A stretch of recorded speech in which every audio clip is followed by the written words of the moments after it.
तो बच्चों एक बार फिर से आपका स्वागत है हमारे इस YouTube चैनल स्टडी स्मार्ट पे। क्वेश्चन नंबर 6 तक मैंने कम्प्लीटली बता दिया है और अच्छे से समझाने की प्रयास अपने तरीके से किया है। अगर आपको डाउट हो तो पूछ सकते हैं। उससे रिलेटेड आज मैं क्वेश्चन नंबर 7 बताने जा रहा हूँ। देखिए ये यहाँ पे लिमिट इनफाइनाइट है। जब लिमिट इनफाइनाइट रहती है तो आपने पढ़ा होगा कि हाईएस्ट पावर से डिवाइड कर देते हैं, लेकिन तब डिवाइड करते हैं जब ये रेशनल में पूरा पूरा एक्सप्रेशन लिखा होता है। तब बिना रेशनल में लिखे हुए एक्सप्रेशन को आप हाईएस्ट पावर से डिवाइड भी कर देंगे तो भी आपको कुछ मिलने वाला नहीं है। ये चीज़ ध्यान रखिएगा। तो यहाँ पे इन्फिनिट लिखा हुआ है और यहाँ पे ये कुछ इक्वेशन इज इक्वल टू 2 लिखा हुआ है और ए और बी की आपको वैल्यू निकालना है। यहाँ पे अब एक चीज़ ध्यान रखिए कि यहाँ पे तो हम हाईएस्ट पावर वाला तरीका लगा सकते हैं, लेकिन ये एक छूटा रह जाएगा। यही कारण है कि हम इसको सबसे पहले सॉल्व करेंगे और इसको रेशनल में कन्वर्ट करेंगे। उसके बाद तब देखते हैं कि इसमें क्या किया जा सकता है।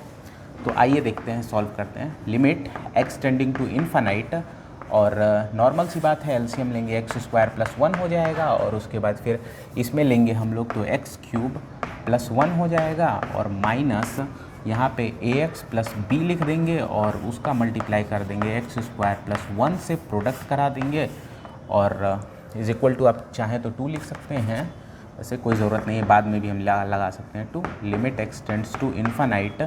अब उसके बाद यहाँ पे एक्स क्यूब प्लस 1 आ जाएगा, यहाँ पे माइनस रखेंगे और उसके बाद फिर इसका मल्टीप्लाई करेंगे। तो मल्टीप्लाई करेंगे तो ए एक्स क्यूब हो जाएगा प्लस ए एक्स हो जाएगा प्लस बी एक्स स्क्वायर हो जाएगा और उसके बाद प्लस बी हो जाएगा और यहाँ पे फिर अपॉन एक्स स्क्वायर प्लस 1 हो जाएगा इज इक्वल टू 2।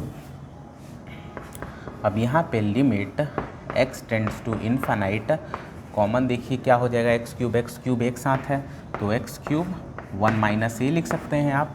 और यहाँ पे देखिए एक्स स्क्वायर तो माइनस का बी एक्स स्क्वायर, ध्यान रखिएगा यहाँ माइनस लगा हुआ है। और यहाँ पे देखिए ए एक्स है तो माइनस का ए एक्स और फिर यहाँ पे देखिए 1 और बी एक साथ तो फिर प्लस का 1 माइनस बी, ये हो गया upon of x square plus 1। I think यहाँ तक आपको क्लियर हो गया होगा। अब यहाँ पे ध्यान से देखिए कि 1 माइनस ए, देखिए अब यहाँ पे हम लोग इन्फाइनाइट के लिए अब इसमें हाईएस्ट पावर देखेंगे तो हाईएस्ट पावर हमारा आता है x के पावर 3।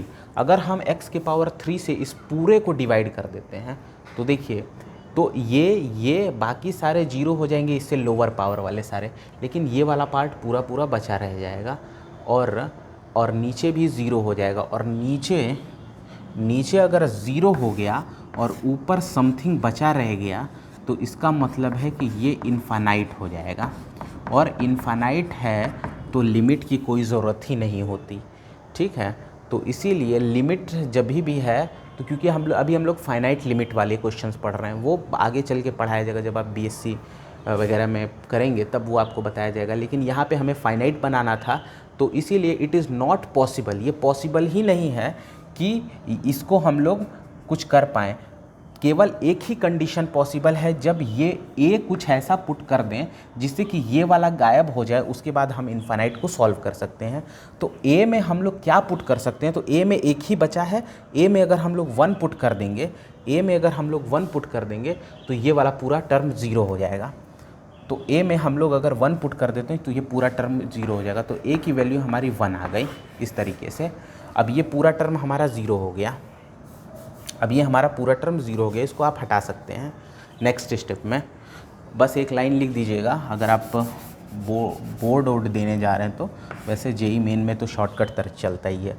अब देखिए ये वाला टर्म हमारा हट गया, अब बाकी बचा एक, यहाँ पे भी ए है तो इसके आगे भी आप 1 लिख दीजिए। तो 1 तो लिखा नहीं जाता, ये हो गया पूरा टर्म। अब इसमें हाईएस्ट पावर है एक्स स्क्वायर। अब एक्स स्क्वायर से सबको अगर हम लोग डिवाइड कर देंगे तो जो हाईएस्ट पावर वाला होगा वही बचेगा। तो यहाँ ये बी है और यहाँ पे हाईएस्ट पावर एक्स स्क्वायर वाला पावर ये है, तो बस यही बचेगा minus b by 1 is equal to, उधर 2 चल रहा था, then b is equal to -2। तो चेक कर लीजिएगा a इज इक्वल टू 1 और b इज इक्वल टू -2 कहाँ है, वही आंसर आपका सही होगा। एक और चीज़ यहाँ पे ध्यान रखिएगा कि ये हर कीमत पे हर समय होगा। कोई कोई ये नहीं है कि इसी प्रॉब्लम में खाली होगा, हर प्रॉब्लम में नहीं होगा। नहीं, ये हर प्रॉब्लम में यही पूरे मैथ्स में यूज़ होगा कि अगर आपका लिमिट इन्फाइनाइट दिया हुआ है और कोई एक पावर हाईएस्ट चली जा रही है और यहाँ पे कोई आर्बिट्रेरी नंबर है। आर्बिट्रेरी का मतलब होता है कोई भी ऐसा नंबर जिसमें आप अपने मन से वैल्यूज़ डाल सकते हैं, वो हर एक वैल्यू को सेटिस्फाई करेगा, तो आप उसको ज़ीरो बनाने की ज़रूर कोशिश करिएगा, तभी वो सॉल्व हो पाएगा। तो उम्मीद करते हैं आज का समझ में आया होगा। अगर कोई डाउट रह गया हो तो आप पूछ सकते हैं और बताइएगा कमेंट करके कि मैंने जो समझाया वो आपको समझ में आया कि नहीं, और मैं क्या सुधार कर सकता हूँ अपने समझाने के तरीके में। तब तक के लिए धन्यवाद।